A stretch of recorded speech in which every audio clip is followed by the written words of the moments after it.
we should fight against such things. That's it. But I think we should mobilize more students. Now I request Pulana from Kula Nirmulana Porata Samiti to KNPS.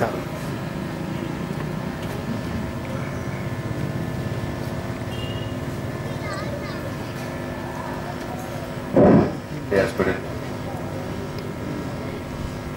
విద్యార్థులంతా ఈ సమాజం కోసం ఈ సమాజం మారాలని, మన జీవన విధానం మారాలని, మన జీవితాలు మార్చుకోవాలని మనం చేస్తున్న కృషి, మనం చేస్తున్న ఫలితం ప్రొఫెసర్ల కోసమో, ఈ సమాజంలో ఉన్న అగ్రకులాల ఆధిపత్యం కోసమో, రాజ్యం చేస్తున్నటువంటి హింస కోసమో భయపడి మనం ఆత్మహత్య చేసుకోవడం కానీ, ఇంటికి వెళ్ళిపోవడం కానీ, నిర్లక్ష్యం కావడం కానీ, మనం దీని నుంచి వైదొలగడం కానీ ఇది సరైనది కాదు. విద్యార్థులంతా దీని ఒక చైతన్యంతో దీన్ని ముందుకు పోవాలని, ఎదుర్కోవడంలో ధైర్య సాహసాలను ముందుండి ఈ పోరాటంలో భాగంగా ఉండాలని కోరుతూ, మీరు ఎప్పుడైనా విద్య నేర్పే వాడికి భయపడాల్సిన పని అయితే లేదు. విద్య మీరే నేర్చుకుంటున్నారు, విద్యనే నేర్పుతున్నారు, విద్యను సమాజానికి మీరు అందిస్తున్నారు. ఈ సమాజానికి మీరు శ్రేయోభిలాషులు కావాలి తప్ప వాళ్ళ నుండి భయపడి, వాళ్ళు అగ్రకులాల పిల్లలు ఇలా ధనవంతులు మరింత ధనవంతులు కావడానికి ఇలా వాళ్ళు చేస్తున్నటువంటి కృషిలో భాగమే. అంటే మన ఇక్కడ ఉన్నటువంటి పేదవాళ్ళంతా, ఇక్కడ ఎస్సీ ఎస్టీ మైనారిటీ బీసీలు, ఇక్కడ ఉన్నటువంటి కింది కులాల పిల్లలు ఎవరైతే యూనివర్సిటీలలో అవుతారో, యూనివర్సిటీలలోకి వస్తారో వాళ్ళపై కూడా వివక్షత చూపిస్తున్నటువంటి ప్రొఫెసర్లు, వాళ్ళపై వివక్షత చూపిస్తున్నటువంటి ఈసీలు, వీళ్ళందరినీ కూడా మీరందరూ దృష్టిలో పెట్టుకొని వాళ్ళకి ఏటికి ఎదిరితగా మీరంతా దాంట్లో భాగమై ముందుకెళ్ళాలి తప్ప దాంట్లో ఓడిపోవాలనో లేక వాళ్ళని చూసి భయపడు, వాళ్ళు చెప్పే మాటలకు ఏదో వెనకబడతనంగా గుర్తుంచుకోను దాన్ని చేయవద్దు.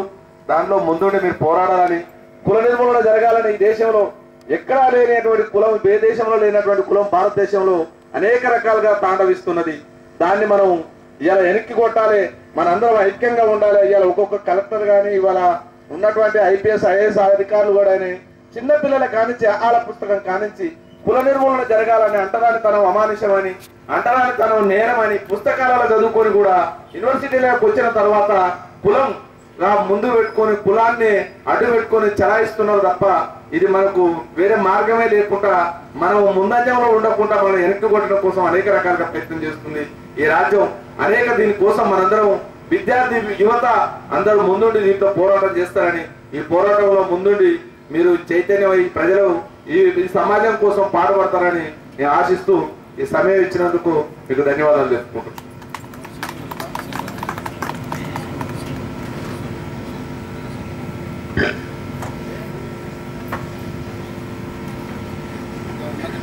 పిలువుని మీరే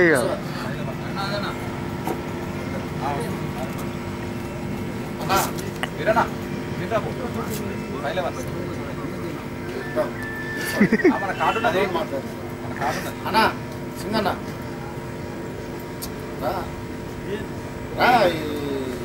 మాటలు మాట్లాడు సిగ్గుపడుతున్నావు.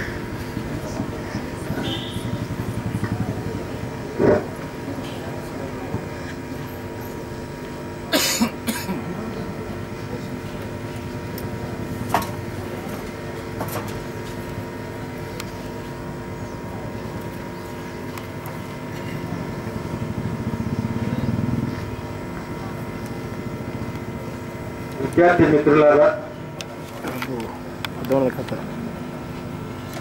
కేంద్రీయ విశ్వవిద్యాలయంలో అనేక రకాలైనటువంటి సమస్యలు ఉన్నాయి, తెలుస్తూ ఉన్నాయి. అయినా కానీ వాటికి స్పందించే వాళ్ళు, వాటిని ఏ విధంగా పరిష్కరించుకోవాలనుకునే వాళ్ళు చాలా పొరపడిపోయినారు. అయితే కొన్ని మధ్యకాలంలో జరిగినటువంటి విద్యార్థి మాకు విషయం తెలియగానే మేము ఏమనుకున్నామంటే, నేను కూడా south campus life science block లో పనిచేస్తా, చాలామంది విద్యార్థులతో మాకు పరిచయాలు ఉన్నాయి, వాళ్ళ సమస్యలు మాట్లాడుతూ ఉంటారు. అయితే మేము ప్రత్యక్షంగా గమనించేది ఏంటంటే, మీకు డిగ్రీ కావాలంటే ఆ ఫ్యాకల్టీ ఎన్ని ఇబ్బందులు పెట్టినా, ఎన్ని అవస్థలు పెట్టినా భరించుకుంటూ ఇంకొక వ్యక్తికి చెప్పుకోలేని పరిస్థితిలో మీరు డిగ్రీలు సంపాదించుకుంటున్నటువంటి వాతావరణాన్ని మేము గమనిస్తూ ఉన్నాం. అయితే ఈ విధంగా స్టేజ్ల మీదకి వచ్చి సమస్యల గురించి మాట్లాడినటువంటి అధికారులు నిజమైన సమస్య వచ్చినప్పుడు మాత్రం వాళ్ళు కనిపించకుండా పోతా ఉన్నారు. మరి ఇవాళ అంబేద్కర్ వర్ధంతి సందర్భంగా కూడా కొంతమంది ఆఫీసర్లు మాట్లాడడం జరిగింది. అయితే ఇలాంటి సమస్యలు రాకుండా ఏం చేయాలన్న దానికి మాత్రం సమస్యలను మాట్లాడుకొని వెళ్ళిపోవడం జరుగుతుంది, కానీ సమస్యల పరిష్కారానికి మాత్రం మార్గాలు దొరకటం లేదు. అయితే నేను ఒకవేళ అంటే నేను కొంతకాలము ఎంప్లాయీస్ దాంట్లో యాక్టివ్గా పనిచేశాను. పరిస్థితులను బట్టి వీటికి దూరంగా ఉండడమే మేలనిపించింది. నేను అంటే ముందు తరము కాబోయే సమాజానికి కావలసినటువంటి విద్యార్థులు మీరు, మీలో ఉన్న సమస్యలు ఇంకొకరికి రాకుండా చూడాలంటే ఇప్పుడు మీకు కూడా ఒక యూనియన్ ఇలాంటి యాక్టివిటీస్ ఉన్నాయి కనుక మీరు ఫస్ట్ సమస్యలను మాట్లాడుకుంటే పరిష్కారాలు దొరుకుతాయి. కానీ పిహెచ్డికి వచ్చినటువంటి ఒక విద్యార్థి ఆత్మహత్య చేసుకోవడం వల్ల ఆయన మీద ఆధారపడినటువంటి ఆ కుటుంబము